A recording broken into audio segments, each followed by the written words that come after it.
sambil nunggu Pak Adam ya Pak, sebentar lagi barangkali mudah-mudahan beliau datang. Profil kami bahwa Prodi Sipil STTC ini alhamdulillah memiliki peringkat akreditasi B dari Badan Akreditasi Nasional. Alhamdulillah. Dan alhamdulillah kita juga memiliki mahasiswa yang insya Allah memiliki semangat untuk belajar. Dan kita juga memiliki jaringan alumni-alumni yang sudah cukup luas Pak, tersebar di seluruh wilayah Indonesia. Mudah-mudahan dengan demikian ini juga merupakan potensi buat kami Pak untuk senantiasa mendedikasikan alumni-alumni kami nanti di berbagai sektor, terutama dalam sektor konstruksi, baik itu di jasa konstruksinya sendiri maupun mungkin di konsultan dan yang lainnya. Itu Pak yang sejalan dengan Prodi Sipil tentunya seperti itu Pak. Jadi kami juga memohon kepada Bapak untuk membuka pintu juga Pak, barangkali ke depan ada dari alumni kami yang mencoba untuk bergabung dengan pihak Bapak di PT Putra Baja Deli. Boleh Pak, boleh. Mungkin tidak banyak yang bisa saya sampaikan Pak untuk pembukaan ini. Mudah-mudahan Bapak-Bapak sekalian nanti bisa memberikan pengetahuan dan pengalamannya kepada terutama mahasiswa-mahasiswa kami yang sudah bergabung di Zoom dan beberapa alumni kami. Dan mudah-mudahan apa yang disampaikan oleh Bapak-Bapak sekalian dari Putra Baja Deli bermanfaat dan berkontribusi untuk kemajuan terutama di dunia konstruksi Pak. Konstruksi. Akhir kata saya ucapkan terima kasih dan selamat untuk melaksanakan webinar ini. Demikian dari saya sebagai sambutan pengantar. Saya tutup. Assalamualaikum warahmatullahi wabarakatuh.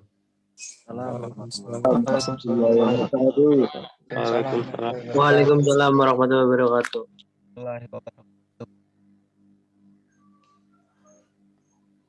Pak Adamnya udah join atau belum ya Pak ya? Belum ada informasi dari ya. Pak. Kalau belum mungkin kita mulai saja Pak ya dari ya kita mulai saja Pak untuk menghemat baik. waktu. Nanti mungkin Pak Adam sambil jalan beliau menyempatkan nanti bergabung itu Pak. Baik. Saya buka dulu Pak ya. Siap.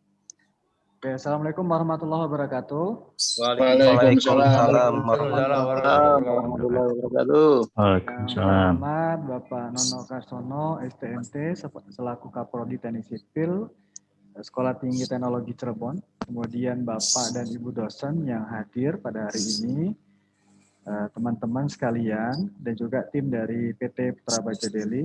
Puji syukur kita panjatkan kehadirat Allah Subhanahu Wa Taala atas nikmat yang telah diberikan kepada kita semua sehingga kita masih bisa melakukan aktivitas sehari-hari. Dalam alhamdulillah kita hari ini bisa melakukan webinar untuk PT Putra Baja Deli.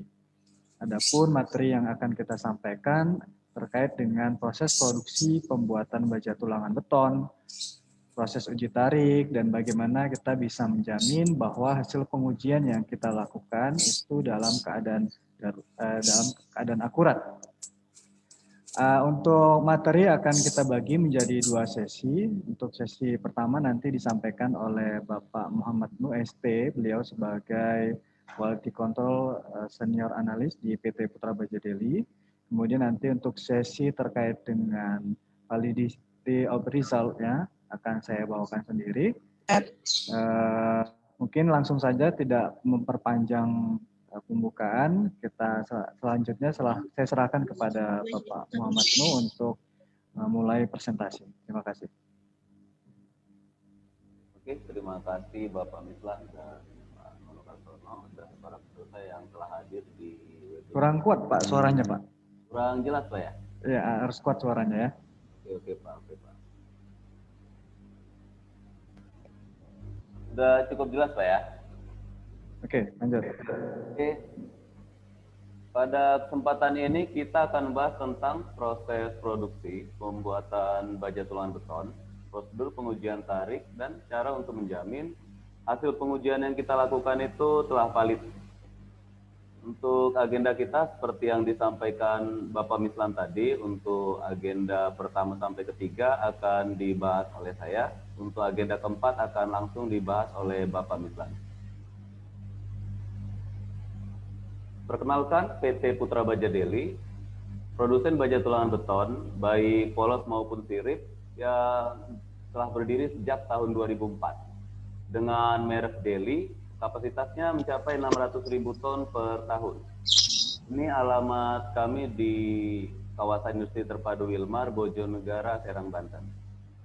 Yang di bawah ini contoh dari produk Deli untuk ukuran 13 dengan standar SNI ya. Untuk pencapaian Deli,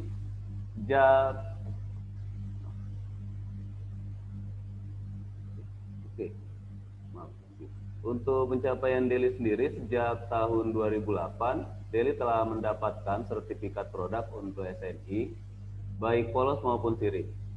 Di tahun 2009, untuk menjamin kualitas produknya, Deli menerapkan sistem manajemen mutu ISO 9001.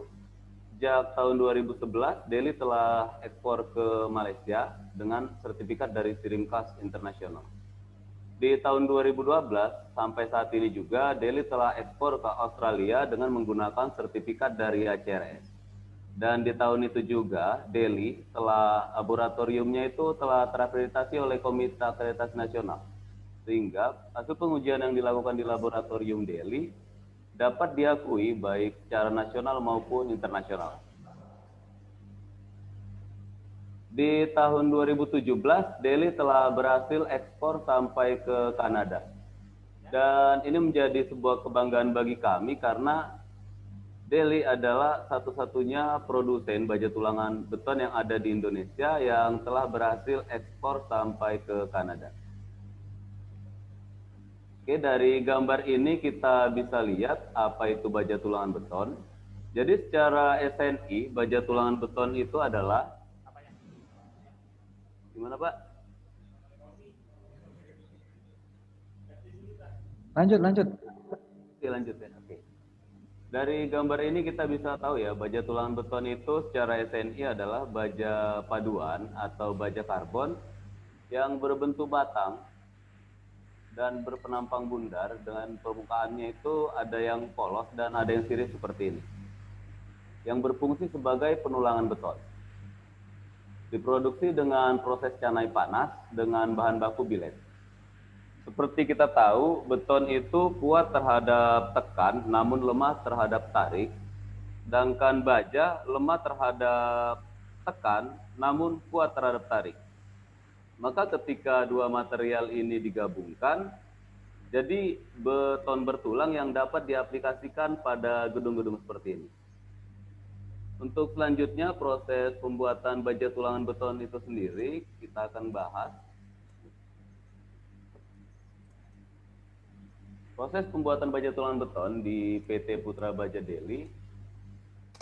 Kita mulai bahas dari bahan bakunya ya, karena bahan baku ini sesuatu yang sangat penting, karena menyangkut kualitas pasti bahan baku itu penting. Bahan baku yang kita gunakan itu adalah billet dengan kualitas internasional. Untuk membuat billet ini terdapat beberapa teknologi, yaitu ada blast furnace, ada induction furnace, ada electrical arc furnace. Induction furnace itu menggunakan bahan bakunya itu besi tua dan tidak ada penyesuaian komposisi di dalamnya. Sehingga mutu yang dihasilkan tidak konsisten. Makanya untuk billet dari induction furnace sangat tidak direkomendasikan untuk digunakan. Kemudian ada electrical arc furnace. Electrical arc furnace sudah ada penyesuaian komposisi, namun masih menggunakan besi tua. Sehingga masih terdapat pengotor yang tidak dapat direduksi dari bilet yang proses dengan proses blast furnace induction electrical furnace tersebut. Itu CV-nya belum dibaca.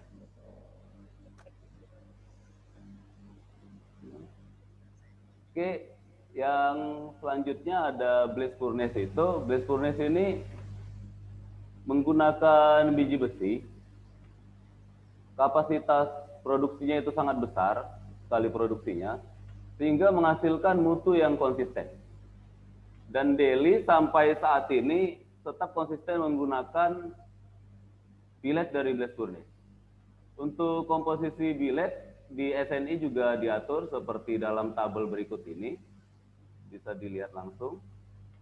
Selanjutnya billet sendiri, komposisi penyusunnya itu terdiri dari Fe yang kandungannya itu sekitar 98%, yang juga menjadi base materialnya.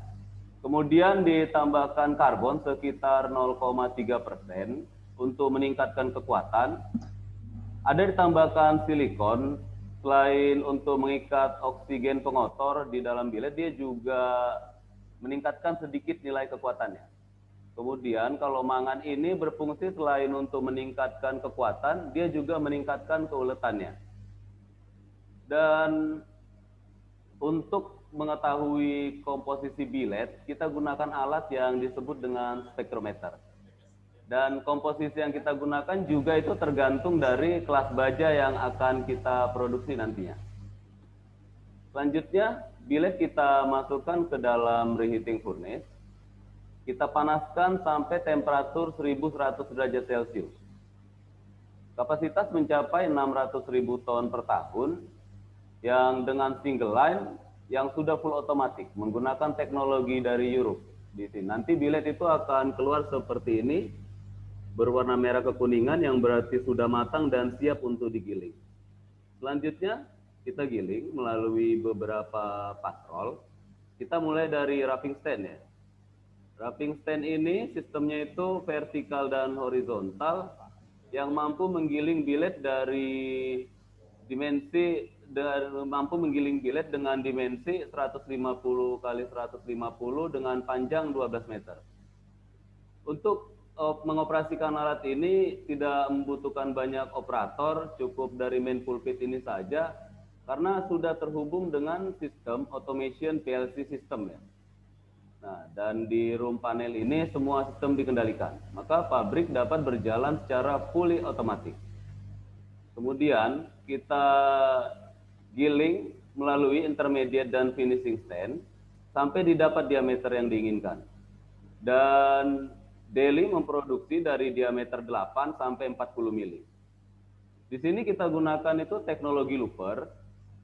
Di sini ada teknologi looper untuk mencegah terjadinya tension pada saat proses penggilingan. Kemudian setelah itu barang jadi kita dinginkan di cooling bed yang juga sudah full otomatis. Selanjutnya bagian quality control akan melakukan verifikasi. Baik pengujian tarik, pengujian bending, atau analisa fisiknya di sini. Itu semua dilakukan di laboratorium Delhi yang seperti saya katakan tadi telah terakreditasi oleh Komite Akreditasi Nasional, sehingga pengujian yang dilakukan itu dapat diakui secara nasional maupun internasional.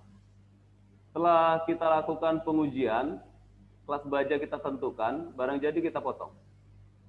Panjang 12 meter, menggunakan precision cutting machine. Magang boleh enggak ya sini ya? Kita bisa potong sampai 18 meter yang sejauh ini untuk ekspor. Namun untuk orderan lokal, kita pernah dapat order sampai dengan panjang 15 meter.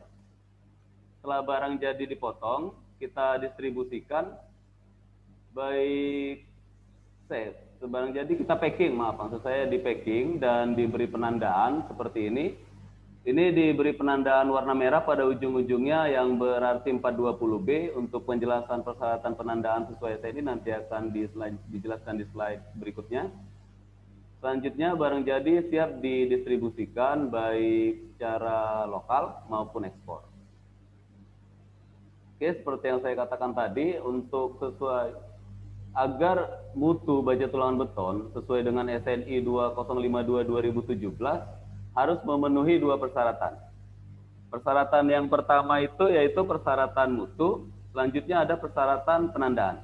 Kita bahas mulai dari persyaratan penandaan karena ketika barang sampai di proyek ini bisa langsung dilihat sama user ya. Yaitu persyaratan penandaan pertama itu marking. Marking ini terlihat jelas setiap 1 meter pada baja tulangan beton yang terembos dengan huruf simbol terdiri dari merek pabrik pembuat seperti ini, kemudian diameter nominal, dan ada logo SNI. Seperti itu. Kemudian setelah itu pada ujung-ujungnya diberi pewarnaan seperti saya katakan tadi. Diberi pewarnaan. Untuk 420B tadi seperti contohnya 420B diberi warna merah. Kemudian kalau untuk jika ada yang warna kuning berarti itu 420A. Untuk BJTS dan BJTP 280 diberi warna hitam. Nah, dan begitu selanjutnya. Kemudian ada dibeli label, yang di label ini dapat lebih jelas. Di situ akan tertera lebih jelas, mulai dari merek pabrik pembuat, alamatnya, merek, terus kemudian nomor lebur, bahkan sampai tanggal produksi tertera di situ. Untuk selanjutnya kita bahas persyaratan mutu yang harus. Jadi persyaratan mutunya itu secara visual barang jadi itu kita lihat tidak boleh ada cacat. Cacat itu contohnya tidak boleh ada lipatan, gelombang, cerna, itu tidak boleh. Jadi secara fisik kita lihat barang jadi itu harus mulus seperti ini. Selanjutnya untuk tipe atau bentuk ada 2 ya. Semua teman-teman mungkin tahu ada 2, yaitu ada yang polos dan ada yang sirip. Yang siripnya itu sendiri berfungsi untuk meningkatkan daya lekat guna menahan gerakan membujur secara relatif terhadap beton. Dan makanya ketika berbicara gedung tahan gempa, maka wajib menggunakan besi ulir. Oke, untuk berikutnya, untuk ukuran dan toleransinya, dan toleransi berat, mungkin bisa dilihat langsung di standar SNI yang dapat diunduh di website BSN ya. Di situ akan terlihat jelas untuk ukuran polos ada berapa aja, untuk ukuran sirip ada berapa aja, dan toleransi beratnya ada berapa. Selanjutnya yang akan kita bahas adalah sifat mekaniknya. Ini secara mutu yang harus penting juga diperhatikan. Dapat dilihat dalam tabel ini di SNI telah diatur persyaratan mutu sesuai dengan SNI 2052-2017. Yang pertama itu diatur itu kuat dulu untuk masing-masing sesuai kelas baja telah diatur. Kuat tarik telah diatur seperti tadi kata Pak Nono di awal. Harus yang penting juga diperhatikan tentang itu yield strength, tensile strength seperti ini.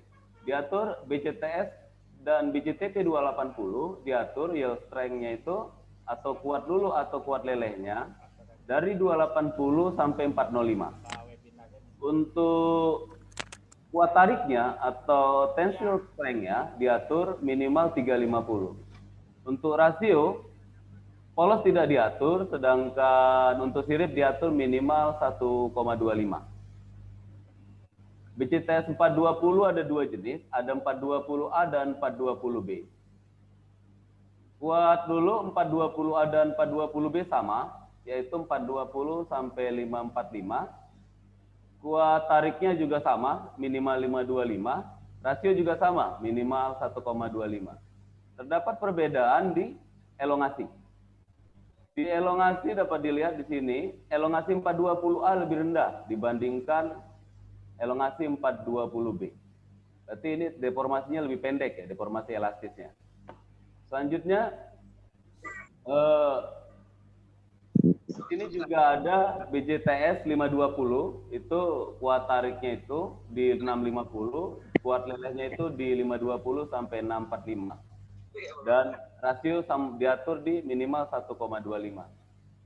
Oke, untuk mengetahui kekuatan tarik ini, agar kita bisa menentukan kelas bajanya, kita lakukan pengujian tarik. Di SNI sudah diatur pengujian tarik. Ini prosedur pengujian tarik di dalam SNI. Pertama itu kita persiapkan sampel yang panjangnya itu 50 cm. Tidak boleh bengkok, harus lurus. Dan tidak boleh dilakukan pembubutan untuk mengurangi diameternya. Misal kita mau narik diameter 40 karena mesinnya tidak mampu, dikurangi diameternya, itu tidak boleh. Di SNI sudah diatur tidak boleh. Tanpa mengurangi diameternya. Kemudian, kenapa tadi dibuat minimal 50 cm?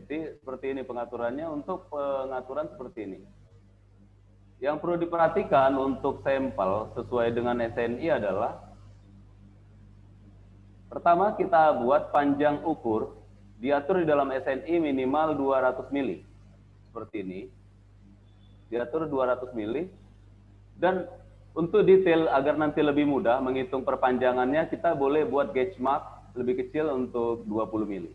Atau bisa 10 mili atau 50 mili. Tapi yang wajib itu adalah panjang ukur 200 milinya. Nanti perpanjangannya berapa diukur. Kemudian yang perlu diperhatikan juga jarak bebas antar grip. Jarak bebas antar grip ini minimal 225. Kalau untuk grip masing-masing UTM berbeda. Kalau untuk kita kebetulan panjang gripnya 100 mili.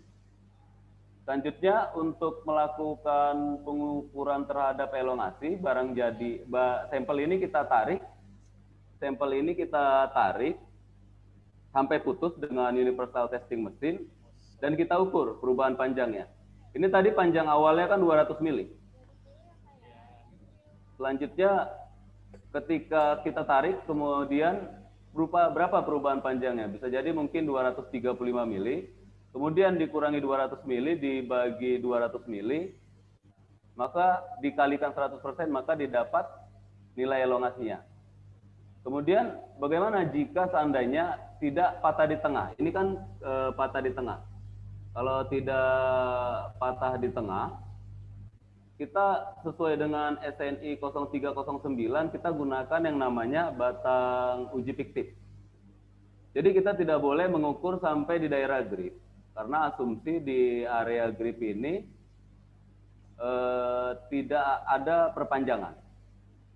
Kemudian makanya kita ukur seperti ini sesuai dengan SNI 0309. Pertama, ke kanan dari daerah patah kita ukur ada dapat 3 kolom, karena di kolom berikutnya ini masuk area grip, maka tidak dihitung. Di L1 ini kita jadikan L1, dapat 3 kolom. Selanjutnya kita ke kiri, kita jadikan L2, kita masukkan, dapat 5 kolom. Dan masih dapat 8 kolom. Maka ini masih kurang 2 kolom lagi, karena tadi kita ada 200 mili itu.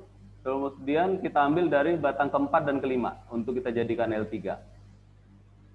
Kemudian L1 ditambah L2 ditambah L3 dapat perubahan panjangnya, dikurangkan dengan panjang ukur awal 200 mili, misalnya 230 mili dapat perubahan panjangnya. Kemudian kita kurangi 200 mili panjang ukur awal, kemudian dibagi panjang ukur awal dikali 100% dapat nilai elongasinya. Seperti itu, Pak. Dan yang perlu diperhatikan juga, kecepatan tariknya juga diatur di dalam SNI.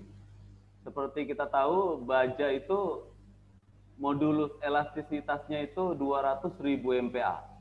Maka kecepatan tarik universal testing mesin itu harus diatur minimal 3 MPa per second sampai 30 MPa per second.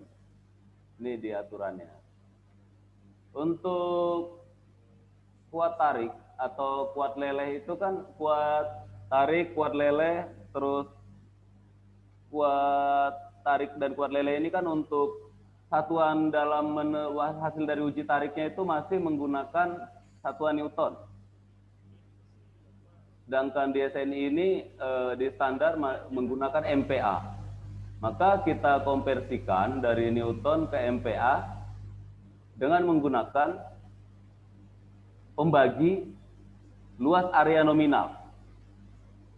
Yang luas area nominal itu didapat dari hasil kali diameter nominal.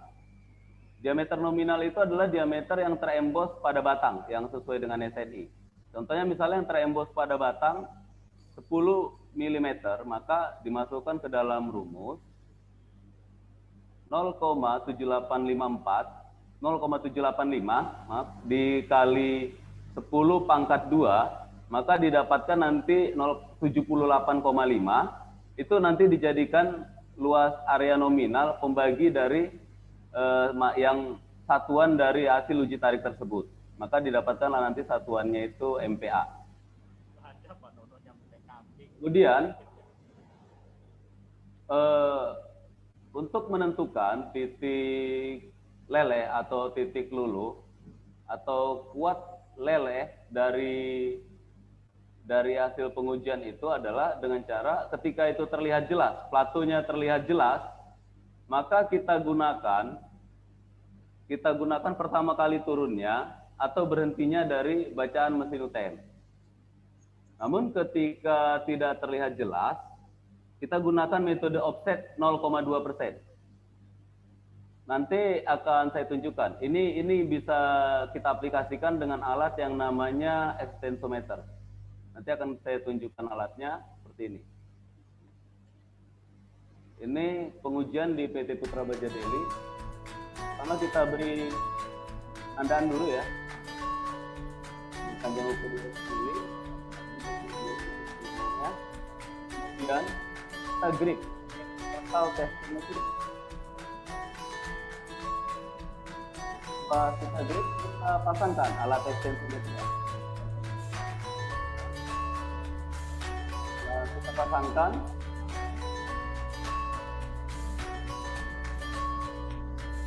Kita tarik sampai putus. Dan nanti kita lakukan kembali. Dan sebelumnya tadi ada tanda untuk dilepaskan. Maaf, dilepaskan alat extensometernya. Kemudian dapat tarik sampai putus. Itu perpanjangannya dan dimasukkan ke komputer. Dari pengujian ini akan didapat kuat leleh, kuat tarik, dan nilai elongasinya.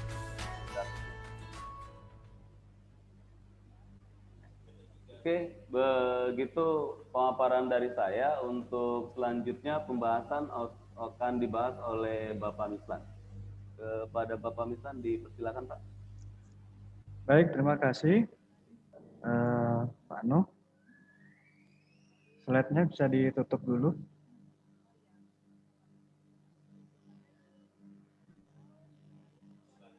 Pak Nuh. Halo.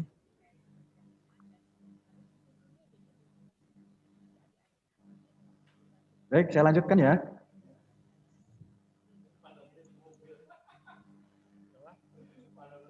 Pak Adam sudah bergabung, Pak. Oh, udah Pak. Ya, udah bergabung Pak Adam. Silakan Pak Adam. Oh, ya, silakan. Baik, terima kasih. Alhamdulillah. Mohon maaf sebelumnya atas keterlambatan saya karena ada suatu hal yang memang tidak bisa ditinggalkan ya. Kemudian juga alhamdulillah tadi sudah dilakukan paparan yang disampaikan oleh Bapak Muhammad Nur Harahap ST. Dan tadi materinya sudah sangat jelas dan sangat banyak manfaatnya ya di kita di teknik sipil ini yang kaitannya dengan tensil prosedur ya atau uji tarik tadi. Yang semoga rekan-rekan yang hadir di Zoom ini ya bisa mengambil ilmunya yang langsung dari praktisi ya.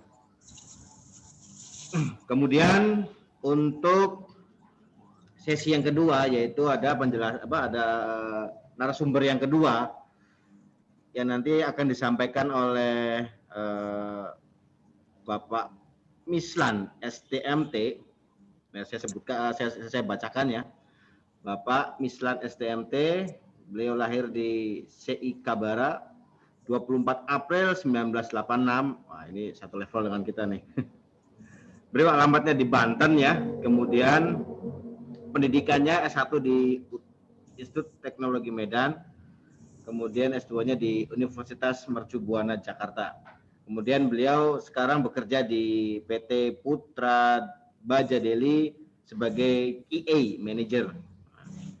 Jadi beliau akan menjelaskan kaitan dengan producing process and tensile test procedure of steel bar and ensuring the validity of result. Jadi nanti teman-teman yang hadir ya, rekan-rekan yang hadir di Zoom meeting akan bisa agar bisa hendaknya mendengarkan secara seksama, kemudian serap ilmunya ya, agar ini bisa bermanfaat untuk kita semua ya, terutama untuk mahasiswa yang sedang proses perkuliahannya atau alumni yang sedang bekerja ya di industri konstruksi khususnya. Baik, tanpa berlama lagi saya siapkan dan persilahkan untuk Bapak Mislat STMT untuk waktu dan tepatnya. Mangga Pak, silakan Pak. Terima kasih Pak Adam. Ya. Baik, saya lanjutkan terkait dengan pembahasan tadi untuk bagaimana proses produksi tadi sudah dibahas oleh Pak Nu, kemudian cara uji tarik juga sudah dijelaskan. Lantas yang akan saya jelaskan di sini adalah terkait dengan bagaimana kita bisa menjamin bahwa hasil pengujian yang kita lakukan itu dalam keadaan akurat. Karena hasil uji tarik itu tentulah sangat penting karena terkait juga dengan desain kita pada saat membangun gitu ya. Nah, kalau kita ingin mengatakan bahwa hasil pengujian yang kita lakukan itu dalam keadaan valid ataupun akurat, ternyata tidak cukup hanya kita melakukan kalibrasi saja.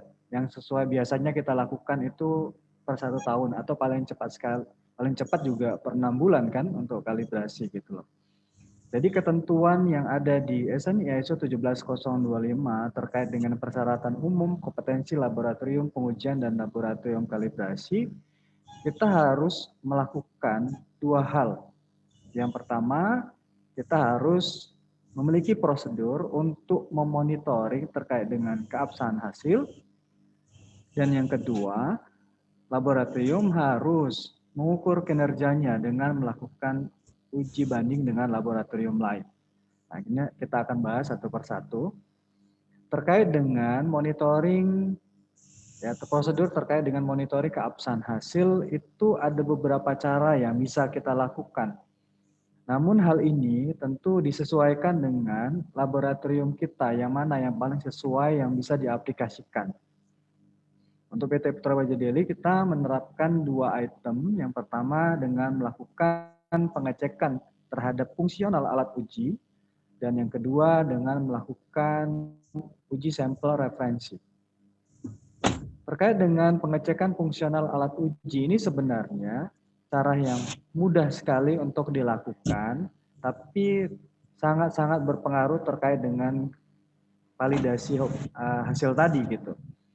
Contohnya ya, kalau kita mau melakukan monitoring terkait dengan alat uji tarik atau universal testing machine ini, yang pertama adalah kita pastikan kondisi mesinnya itu dalam keadaan bersih. Jadi sistem housekeeping-nya itu harus jalan. Jadi setelah digunakan, ya, sebelum digunakan harus diperiksa, dilakukan checklist sesuai dengan checklist pemeriksaan alat. Kemudian harus dicek juga kondisi oli levelnya, tidak boleh kurang dari standar minimum volumenya, karena itu juga terkait dengan pembacaan ya, atau load-nya di situ. Gitu. Kemudian gripnya juga kita harus periksa, dia tidak boleh aus, karena kalau aus itu bisa mengakibatkan slip pada saat proses penarikan. Slip bisa mengakibatkan pembacaan yield-nya itu tidak standar, untuk itu juga perlu diperhatikan. Kita juga harus melakukan pemeriksaan terkait dengan tension programnya. Walaupun misalnya kita sudah menggunakan alat uji yang computerized, kebetulan kita juga sudah computerized, lantas kita serta-merta langsung percaya bahwasannya hasil pengujiannya itu sudah benar gitu ya. Jadi perlu juga kita lakukan validasi ya. Contoh misalnya tadi sudah dijelaskan terkait dengan stress rate untuk baja yang 200.000 MPa, itu stress rate-nya di 3 sampai 30 MPa per sekon. Nah, itu kita harus buktikan bahwa alat kita itu memang memenuhi standar kaidah tersebut gitu. Begitu juga untuk alat-alat yang lain, spektrometer itu kita juga harus lakukan pemeriksaan ataupun digital balance-nya dan lain sebagainya. Kemudian item yang kedua yang kita lakukan terkait dengan prosedur penjaminan hasil kita itu adalah dengan melakukan uji sampel referensi. Nah, sampel referensi ini sebenarnya lebih kurang ya, seperti kalibrasi juga gitu. Jadi untuk memastikan bahwa hasil itu dalam keadaan akurat. Kalau kalibrasi kan dilakukan per 1 tahun atau per 6 bulan gitu. Nah, kalau untuk sampel referensi ini kita uji itu di setiap shift pagi ataupun setiap ada pergantian size gitu. Jadi kalau misalnya hari ini kita produksi diameter 16 mili, kita sudah lakukan uji sampel referensi. Yang kita sudah tahu angkanya berapa gitu. Oh, ternyata sudah sesuai. Kemudian nanti di setengah hari kita produksi untuk diameter 19. Maka diuji dulu dengan diameter 19 mili dengan sampel referensi yang kita punya. Oh, ternyata sudah sesuai, baru boleh digunakan mesin tersebut untuk menguji diameter 19. Dan proses pembuatannya itu kita diambil dari dari barang jadi juga. Nanti kita buat dan kita pantau untuk nilai yield strength dan tensile strength-nya dengan batas kontrol. Nah, dengan batas kontrol inilah yang kita bisa mengatakan kalau seumpamanya dia masih dalam batas kontrol bahwa alat tersebut memang dalam kondisi baik. Gitu.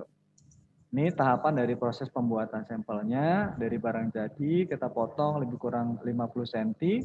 Seperti ini kita potong. Bisa misalnya kalau 12 meter bisa jadi 24 batang.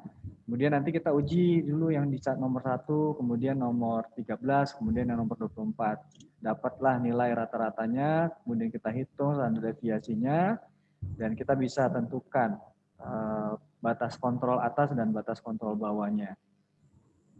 Dan itu nanti setiap sampel sisanya yang belum diuji itu diberi kode, ya, identitas untuk digunakan pada saat diperlukan. Nah, ini adalah tahapan dari proses pembuatan sampel referensi tersebut. Dan sampel referensi ini nanti itu juga dilaporkan ke Komite Akreditasi Nasional sebagai lembaga yang memang mengakreditasi laboratorium. Jadi dia harus masuk pada batas kontrol ini, sehingga kemudian alat tersebut dikategorikan kondisinya baik. Oke, kemudian terkait dengan monitoring keabsahan hasil juga itu yang secara eksternal ya. Tadi kan internal ya, jadi yang kita lakukan rutin per hari gitu. Kemudian kita juga harus melakukan pengukuran kinerja. Setelah kita yakin bahwasanya kita sudah memenuhi kaidah yang pertama tadi, oh ternyata kita juga harus melakukan yang disebut dengan pengukuran kinerja dengan melakukan uji banding. Uji banding itu seperti apa? Bisa dengan 2 cara. Yang pertama adalah dengan partisipasi dengan uji profisiensi, di mana uji profisiensi ini adalah uji banding yang dilakukan oleh lembaga yang memang diakreditasi untuk melakukan uji profisiensi. Nah, ini sebenarnya jarang yang ada dilakukan gitu ya.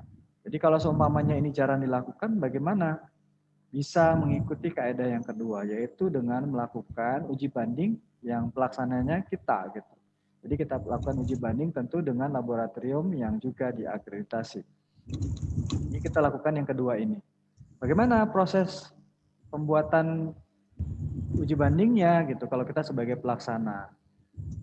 Pertama kita siapkan dulu sampelnya tentu dari barang jadi size yang sama dengan heat number yang sama, di bundelan yang sama gitu ya.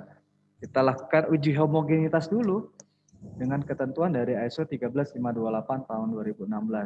Nah, setelah dinyatakan bahwa sampel tersebut memang homogen, baru sampel tersebut boleh kita kirim ke laboratorium memang kita tunjuk untuk melakukan uji banding. Setelah dikirim, nanti kita kumpulkan hasil pengujian tersebut. Parameternya adalah nilai yield strength, tensile strength, dan elongation dengan metode analisa statistiknya yaitu Z-scores dan juga acuan kita dari Proficiency Testing Australia. Nah, ini rumus untuk menentukan bahwa sampel uji banding yang kita gunakan itu memang dalam keadaan homogen dan stabil. Nah, seperti yang saya sebutkan tadi, bahwa metode analisis statistik yang digunakan adalah Z-scores. Dengan ketentuan, jika hasil nilai Z-scores laboratorium tersebut, nilai Z mutlaknya, ya, Z-scores mutlaknya itu masih lebih kecil sama dengan 2, itu masuk kategori memuaskan. Namun jika nilai Z-scores-nya, mutlak Z-scores-nya itu lebih besar dari 2, namun lebih kecil sama dengan 3, itu masuk kategori peringatan. Dan jika nilai mutlak Z-scores-nya lebih besar dari 3, itu masuk kategori outlier atau unsatisfactory. Gitu. Nah, ini contoh dari hasil uji banding yang dilakukan oleh PT Putra Baja Deli dengan laboratorium lain yang ada di Indonesia. Untuk PT Putra Baja Deli, kita menggunakan kode UTM1 dan 2 karena kebetulan kita punya 2 alat uji tarik atau 2 universal testing machine. Sementara ini adalah untuk kode laboratorium lain yang ada di Indonesia. Dan kita lihat nilai Z-scores untuk nilai yield strength, tensile strength, dan elongation-nya itu masih di bawah 2 yang artinya memuaskan. Nah, itu juga untuk diameter lain. Nah, ini nilai Z-scores-nya masih di bawah 2 yang artinya memuaskan. Ya. Nah, jika kita rutin dan konsisten melakukan prosedur terkait dengan validasi of result tadi, dan kita juga melakukan uji banding dan nilai uji banding yang kita lakukan itu dalam keadaan akurat atau memuaskan gitu ya, maka dikatakan bahwa hasil pengujian yang kita lakukan itu dalam keadaan akurat dan sertifikat yang kita serahkan ke customer pada saat kita membeli barang gitu ya, karena ada meal test sertifikat itu juga bisa dipertanggungjawabkan. Mungkin itu yang bisa kita sampaikan, lebih kurang mohon maaf. Kalau ada yang ingin dipertanyakan, dipersilahkan. Assalamualaikum warahmatullahi wabarakatuh. Waalaikumsalam warahmatullahi wabarakatuh. Waalaikumsalam warahmatullahi wabarakatuh. Alhamdulillah penjelasan dari Bapak Mislan tadi yang berkaitan dengan tes prosedur ya, atau ensuring the validity result-nya sudah sama-sama kita ketahui bahwasannya sudah sangat teruji ya dari internal sendiri kaitan dengan mesin ujinya sesuai dengan berstandarkan SNI tadi ya, di atas SNI juga sudah ada dan sertifikatnya juga sudah ada yang nantinya itu bisa menjadi nilai tambah ya dari suatu produk. Baik, untuk sesi berikutnya yaitu sesi tanya jawab ya. Nah, di sini nanti di kedua narasumber ini silahkan bagi rekan-rekan yang sekiranya ada hal-hal yang perlu dipertanyakan atau yang memang yang mau ditanyakan yang berkaitan dengan proses produksi atau tes tariknya, tes tarik prosedurnya atau memang uji validitasnya. Silahkan bagi rekan-rekan yang ingin bertanya kepada narasumber yang berkaitan dengan tes tarik baja. Bisa melalui chat, juga bisa langsung tanya ya, langsung tanya nih. Ya diharapkan ini karena sebagian besar adalah mahasiswa Sekolah Tinggi Teknologi Cirebon, maka kita mengundang untuk teman-teman di sini agar bisa berpartisipasi dalam hal berkaitan dengan pertanyaan-pertanyaan nih yang diajukan. Silakan barangkali ada yang mau ditanyakan kepada rekan-rekan atau melalui chat kalau misalkan bagi yang malu-malu nih.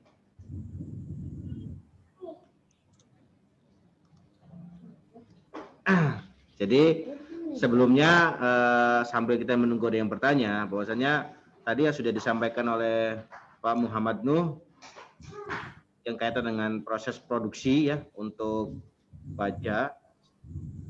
Kemudian juga yang disampaikan oleh Pak Mislan yang terkait dengan uji validitasnya ya terhadap hasil uji tariknya itu yang berskala SNI dan di atasnya ya. Baik, ada yang disampaikan, ada yang mau ditanyakan nih kaitan dengan penjelasan tadi, silahkan untuk rekan-rekan mahasiswa nih. Sebelum nanti narasumber ini akan bertanya gitu ya. Silakan, ada yang mau bertanya, Pak Mudofar, silakan barangkali. Ya. Assalamualaikum warahmatullahi wabarakatuh. Waalaikumsalam warahmatullahi wabarakatuh. Terima kasih atas waktunya. Mungkin saya ada sedikit pertanyaan.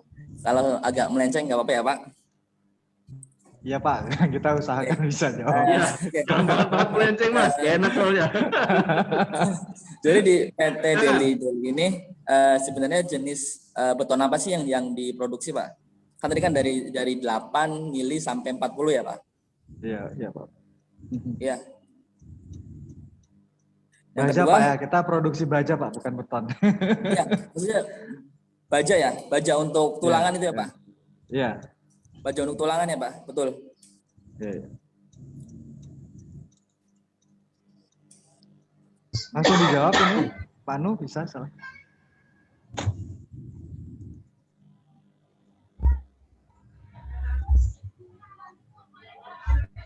Halo. Halo. Ya. Langsung kita jawab aja Pak ya. Silakan Pak, langsung jawab aja Pak. Silakan. Silakan Pak Nu. Oke. Mudofar Bayati tadi namanya itu. Itu Deli produksi baja tulangan beton baik polos maupun sirip. Jadi polos kita produksi, sirip kita produksi.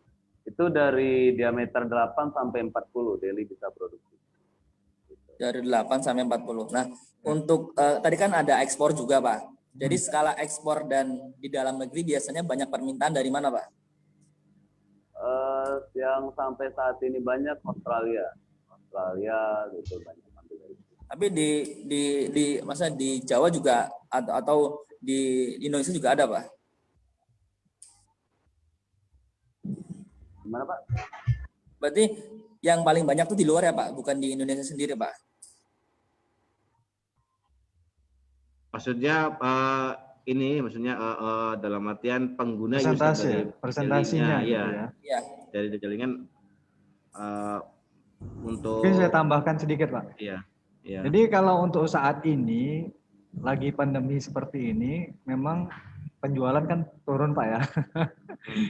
Walaupun memang dari pemerintahnya terkait dengan kebijakan konstruksinya masih berjalan, tapi kebanyakan untuk konstruksi yang swasta itu berhenti dulu Pak. Lebih utamakan makan dulu kali ya. Gitu loh. Jadi untuk di Indonesia masih ada supply, tapi tidak sebanyak yang biasanya. Jadi memang utilitas kita jauh berkurang. Dan untuk saat ini memang produksi kita lebih banyak ekspor Pak. Untuk saat ini ya. Lebih banyak ekspor ke Australia. Tapi biasanya kalau lagi kondisi yang normal, itu masih lebih banyak produksi SNI di Indonesia. Oh ya, dalam kondisi normal masih banyak di Indonesia itu. Iya, betul Pak. Oke. Setiap kali produksi itu berapa ton ya Pak biasanya Pak? Dari mulai pencampuran barang itu ya Pak? Dari mulai pencampuran material itu sampai jadi itu biasanya berapa ton? Biasanya kecepatan produksi kita itu kita setting sih di 90 ton per jam. 90 per jam. Jadi satu hari itu bisa kalau kita produksi biasanya 20 jam ya.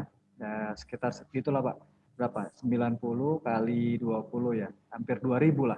Itu kalau full kadang kan ada ini kan, ada downtime-nya, ada pada saat pemeriksaannya sekitar 1.800-an ton kalau full kita produksi seperti itu. Itu masa kerja. Ya, masa kerjanya itu 20 jam ya berarti Pak? Ya, kita saat ini hanya 20 jam. Jadi dari pagi jam 8 sampai jam 6 sore. Kemudian jalan lagi jam 10 malam. saat ini kami masih menghindari beban puncak PLN-nya. Iya, karena memang juga kondisinya sedang ini ya, sedang mungkin Jawa Bali PPKM ya, apalagi PPKM sekarang diperpanjang dan betul. dari darurat menjadi level ya, di level. Iya, Kalau di Banten sendiri levelnya level apa nih? Level 3 apa level 4 nih? Aduh, kurang tahu ini, Pak. Iya, karena memang kan tentunya jam kerja itu dipengaruhi juga karena karena berkaitan dengan industri yang esensi ya, yang memang kalau kita masuk kritikal, Pak. Iya, masih kritikal. Kritikal, jadi boleh masuk ya. Boleh. Baik.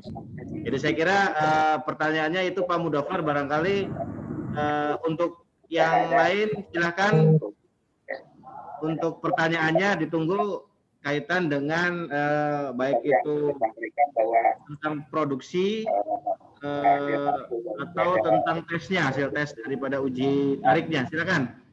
Terukur bisa kita hitung, juga bisa yang tidak nyata. Dengan Pak Marganda silakan, Pak Marganda barangkali bertanyakan. Bagaimana kita mengukur yang baik? Atau Pak kalau belum ada Pak, mungkin saya sharing sedikit Pak. Silakan Pak. Cerita terkait dengan pentingnya kita untuk mengetahui ya terkait dengan prosedur uji tarik yang benar yang tadi sudah dijelaskan oleh Pak Nu. Begitu juga terkait dengan kompetensi laboratorium, karena kita pernah menemukan kasus laboratoriumnya sebenarnya tidak kompeten untuk melakukan pengujian gitu, tapi mengeluarkan sertifikat yang hasilnya itu jadi tidak sesuai gitu loh. Terus kita pernah kirim barang jadi diameter 10 mili, kelasnya itu adalah 420B. Tadi kan sudah dijelaskan oleh Pak Nu ya terkait dengan 420B itu ada beda dengan yang kelasnya 420A. Itu bedanya di elongation, di nilai elongationnya ini. Jadi yang 420B itu elongationnya lebih tinggi. Jadi waktu itu kan harusnya yang diameter 10 14% ya. Tapi waktu itu nilai elongationnya hanya 11%. Artinya masuknya 420A waktu diuji ke laboratorium di luar waktu itu gitu. Itu barang jadinya masih di truk, belum dibongkar waktu itu kan. Lantas kita minta ke mereka, oh ini di mana di tesnya, disebutkanlah labnya. Kita minta tesnya di lab yang diakreditasi Pak gitu, yang diakreditasi oleh KAN, karena memang terkait dengan keabsahan hasil itu tentu harus ada lembaga yang memberikan pengakuan gitu kan. Namun ternyata di proyek tersebut bukan ngetes ulangnya ke lab yang diakreditasi. Mereka tes ulang tapi di lab lain yang juga tidak diakreditasi. Dan hasilnya itu justru lebih jelek. Yang tadi 420A. Ini hasilnya menjadi BJTS 280. Wow, udah nggak bener ini. Nggak ini makin jauh ini. Terakhir kita langsung ke proyek. Datang ke proyek sama-sama konsultan dan kontraktor. Mana barangnya? Oh ini yang diambil sampelnya, udah kita ambil ulang, lantas kita ke proyek tersebut ke ini lab yang memang diakreditasi gitu. Dan kita saksikan bersama. Dan ternyata masuk nilainya 420B, yield-nya 450, tensilnya 600, elongasinya 16%, nggak ada masalah gitu kan. Tapi tetap dari proyek kan bertanya nih Pak, kenapa hasil tes yang pertama dan yang kedua itu nggak masuk ya? Itu apa kira-kira gitu ya? Jadi kita juga harus melakukan analisa lagi kan gitu ya. Terus kita lakukan analisa lah. Tentu yang paling ekstrim Pak, yang 280 tadi kan gitu loh. Waktu kita cek ternyata itu grafik pengujiannya itu nggak standar. Nah, jadi kalau tadi kan misalnya kita lihat di video, misalnya kalau grafik pengujian uji tarik itu kan yang standar itu begini ya. Nah, ini adalah persen pegangannya, kemudian ini adalah gayanya, ini titik yield ya atau FY-nya. Atau titik di mana baja itu mulai mengalami deformasi kan, atau batas elastis dari baja itu gitu loh. Nah, kemudian ini tensilnya atau kekuatan maksimum itu menahan beban. Kemudian ada perbandingan rasio antara tensil per yield itu minimum 1,25. Ini adalah untuk safety factornya kan. Karena kan biasanya desain struktur itu kan menggunakan yield kan, FY. Jadi tensilnya itu minimum 1,25 supaya bangunan itu masih ada kekuatan di 25% dari yieldnya. Harusnya kan grafiknya seperti ini Pak. Gitu. Ya. Tapi ternyata untuk yang lab yang 280 itu grafiknya nggak stabil, kayak denyut jantung gitu gini ya. Kayaknya salah baca itu. Aduh, ini gimana ini? Mana yieldnya, mana stensilnya gitu ya? Nggak bisa. Tentu ini nggak bisa dipakai. Ini load cell-nya pasti error. Iya. Ya, nggak stabil. Tapi tetap ada Pak, ada yang berani mengeluarkan sertifikat dengan gratis seperti ini. Gitu loh. Jadi kita jelaskan ke customer-nya ini nggak bisa dipakai, udah pasti gitu loh. Oh, dari customer-nya oke. Lantas yang lab yang pertama kenapa bisa 420 apa? Jadi kita harus lakukan analisa lagi gitu ya. Jadi kita yaudah kita ambil sampel lagi yang sama tadi, kita ke lab tersebut. Waktu kita analisa ternyata lab yang hasil elongasinya itu 11%, itu mereka tidak menerapkan yang dinamakan tadi batang ini, jarak bebasnya itu. Jadi ketentuan yang ada di SNI jarak bebas antar gripnya itu kan 225 ya. Nah seperti ini. Ini yang nggak boleh kena grip gitu loh, supaya ini bisa bertambah panjang karena penggunaan panjang ukur awalnya nanti kan 200. Ini sebagai faktor pembaginya. Jadi ada jarak bebasnya itu 225 gitu. Tapi ternyata lab tersebut jarak bebasnya itu hanya 100. Sementara faktor pembaginya tetap 200 gitu loh. Jadi ya yang selebihnya ini tadi kena grip dong. Kalau kena grip ya dia nggak bisa bertambah panjang. Makanya kita minta uji ulang dengan ketentuan yang ada di SNI ini pakai jarak bebas. Dan setelah dilakukan uji ulang masuk. Jadi sama nilainya 450. Nah, rasionya 1,3 dan elongasinya juga elongasinya juga 16% gitu. Jadi kita minta ke mereka itu untuk buat surat pernyataan yang menyatakan bahwa hasil uji di awal tadi itu tidak memenuhi ketentuan yang ada di SNI gitu. Jadi sebenarnya nggak ada masalah dengan produk tersebut, tapi karena perlakuan atau pengujian yang tidak sesuai standar mengakibatkan salah persepsi ya, salah penetapan kelas gitu. Jadi nanti teman-teman mahasiswa kalau seumpamanya sudah bekerja itu biasanya kan tetap ada ini ya, witness untuk meyakinkan bahwa material tersebut itu standar atau tidak. Itu biasanya kan ke lab independen. Nah, pada saat witness itu diliatin benar nggak proses ujinya gitu. Jangan nanti waktu diliatin ditanya benar nggak? Oh, nggak tahu, kita cuma lihat aja foto-foto nanti fotonya itu kita laporin dah gitu. Nggak tahu benar atau salah. Jangan seperti itu. Jadi harus kita mengerti bahwasanya prosedur uji tariknya itu memang benar. Itu mungkin sharingnya. Silakan Pak kalau ada yang mau ditanyakan. Ya, jadi tadi ya bahwasanya saya sudah disampaikan tadi bahwa untuk produk daripada Deli ini kaitan dengan bajanya, besi bajanya itu sudah sangat teruji ya. Tadi dari beberapa parameter tentunya pengujian tadi juga harus yang terakreditasi ya, seperti yang di lembaga yang milik pemerintah itu di CAN ya, sehingga sangat dipastikan itu yang akan dipertanyakan terhadap sertifikat produknya. Baik, di sini di chat ada yang bertanya nih Pak Mislan dan Pak Nuh ya.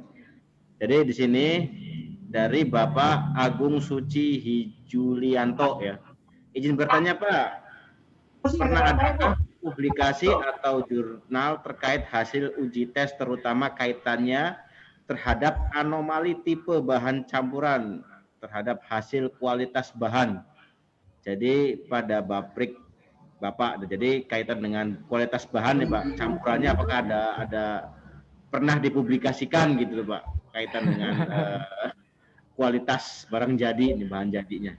Mohon bisa dijawab dulu Pak untuk pertanyaan di atas. Oke, jadi kalau terkait dengan penelitian, biasanya kita lakukan penelitian internal Pak. Jadi kayak misalnya kita untuk penentuan presentasi terkait dengan produk kelas misalnya 520 gitu kan, tentu itu berbeda dengan grade yang 420. Itu kita lakukan penelitian sendiri.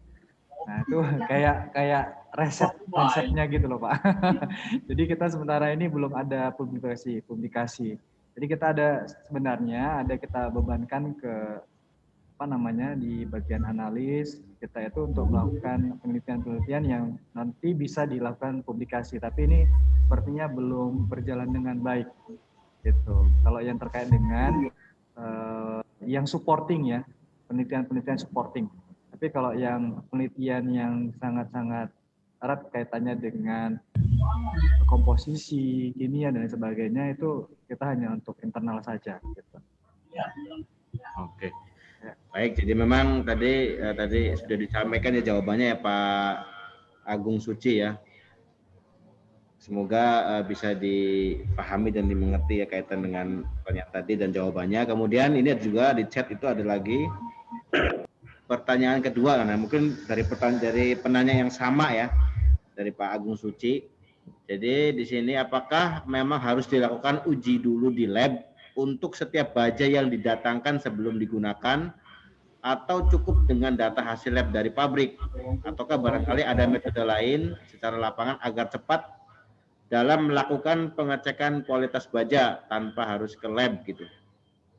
Sepertinya apakah ada persyaratan harus diuji dulu sebelum datang ke site gitu katanya. Begitu Pak. Enggak bisa dijawab Pak. Pak Nu, boleh jawab dulu? Bisa. Enggak Pak Nu. Silahkan.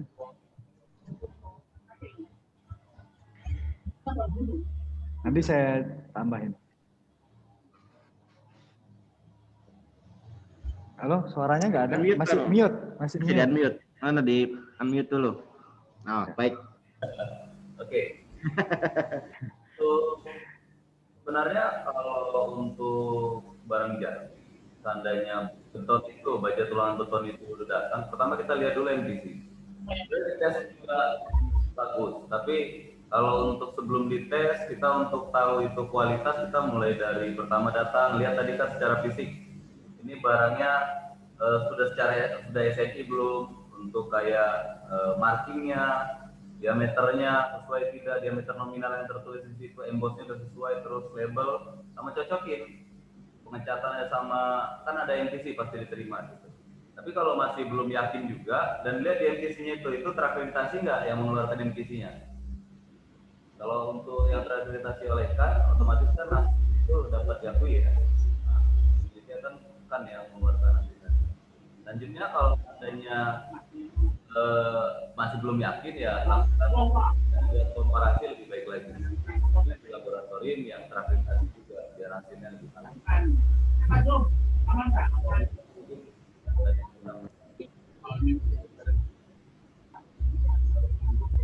Saya tambahkan ya Pak ya. Ya silakan Pak Mislan, mangga. Prinsipnya sebenarnya kalau kita kan konsennya terkait dengan baik dari proses produksinya yang berkualitas, karena kita gunakan teknologi dari Eropa gitu kan, dengan full automatic yang semua parameternya kita sudah computerized gitu ya, sehingga sebenarnya itu kan sudah memenuhi kaidah persyaratan gitu. Lantas kemudian untuk verifikasinya kita lakukan pengujian di laboratorium yang kita akreditasi.